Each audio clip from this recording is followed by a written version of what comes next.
the wizarding world of Harry Potter in Diagon Alley at Universal Orlando.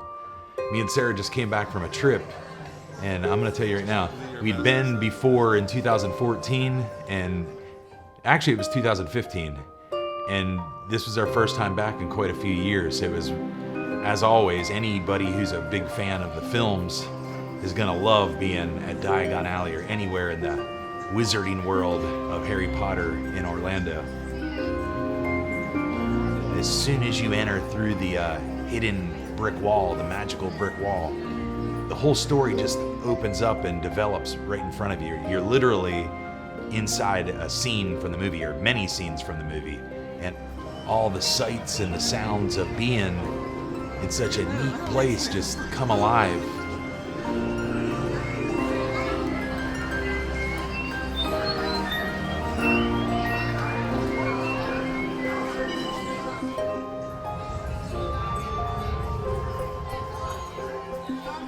I don't think it could get old no matter how many times you've been, because neat things you find up and down Diagon Alley and all through it. It's there's a lot of things to uncover. There's a lot of things to see and a lot of hidden nuggets that you end up getting back, and you'll watch a YouTube video and realize, man, why didn't we go do that? Well, on this trip we just wanted to kind of just look around and do a little window shopping down Diagon Alley and some of the other places you'll find inside that area. Just taking in all the storefronts, all the English architecture. And it was really neat to discover that there's actually a place in England, and I went to do a little research online and I found the images of this city, but sure enough, it is similar to Diagon Alley with all the storefronts protruding from, just a normal vertical stance. They're kind of off center, and it just really gives it that Harry Potter feel. But this is an actual city, so it was cool to discover that and what Diagon Alley was supposed to have based the look from.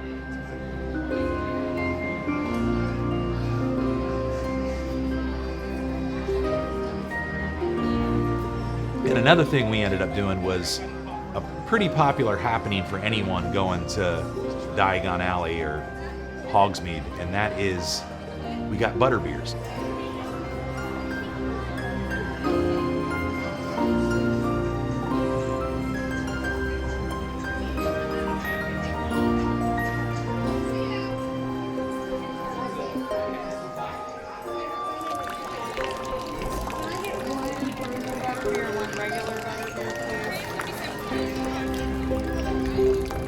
We actually, this time, got a regular butterbeer and a frozen butterbeer.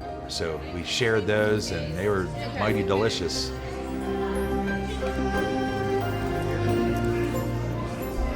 Delicious to have those as we strolled around and just, take a look around and enjoy being in Orlando, Florida.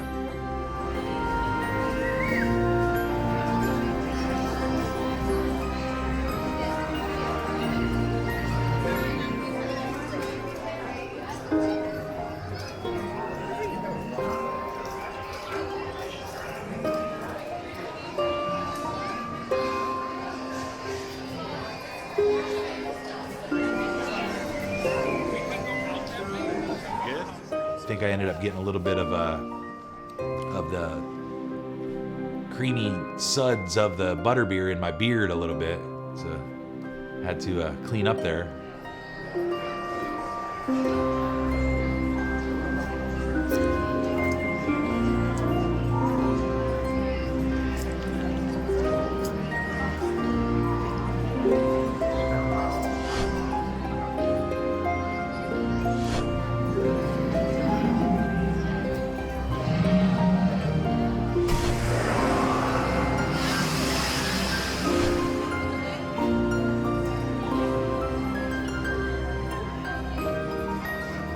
Well, in Diagon Alley, there's only one ride, I believe, and that's the Harry Potter and the Escape from Gringotts. And we did ride that. And it was fun. We ended up producing a video from our entire ride experience all the way through the queue, seeing all the animatronics inside the bank. Take you all through the entering into the ride and seeing a lot of the props and scenic environment there inside the Gringotts Bank, which is really cool to see. Taking the elevator down to the vaults of the bank and eventually getting on the ride itself. We show the entire point of view that you can check out. I'll leave that description below.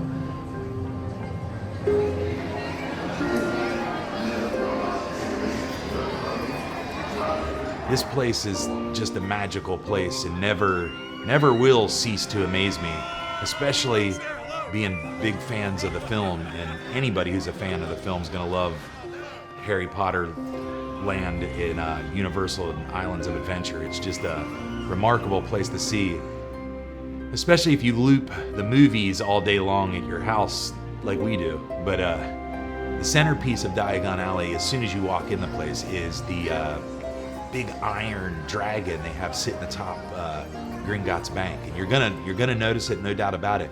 Every once in a while, it does an occasional. You'll start hearing it huffing and puffing, and all of a sudden, it blows out fire.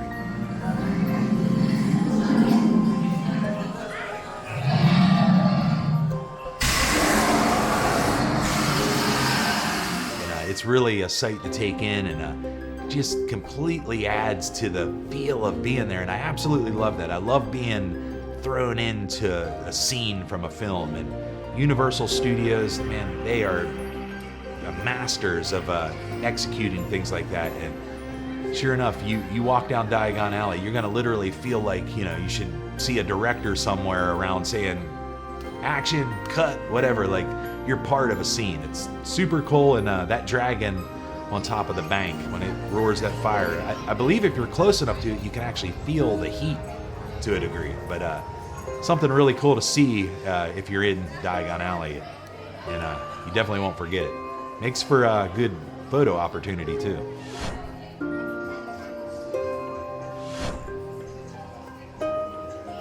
Because the whole area of Diagon Alley has a themed soundtrack underneath, so you're hearing bits and pieces of Harry Potter score, and that definitely adds to the feel of being inside Diagon Alley.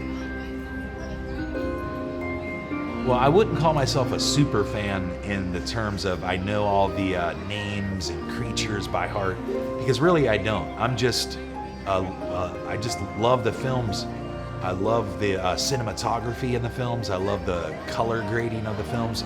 But I also, most of all, and I think this is probably true for a lot of people, the musical score is my absolute favorite. And I'm a definite super fan of the music all throughout every one of the Harry Potter films.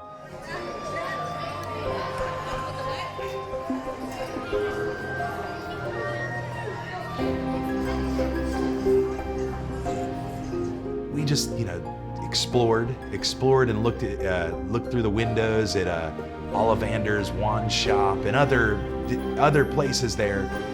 So much to take in, so many oddities and just cool magical creatures and a little bit of everything from the movies. Bits and pieces from the movies are found everywhere.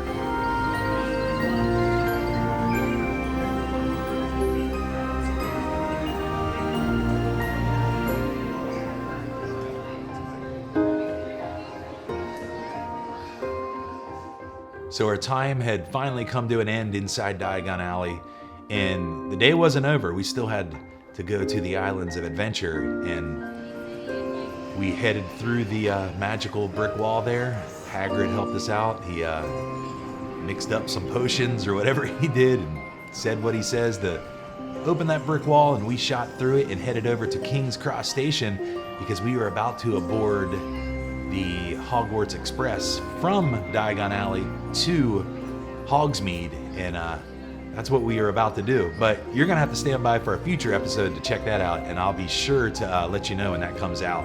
And hopefully you can experience what we did by watching it and enjoying the trip from Diagon Alley to Hogsmeade. So stand by, could be a good one.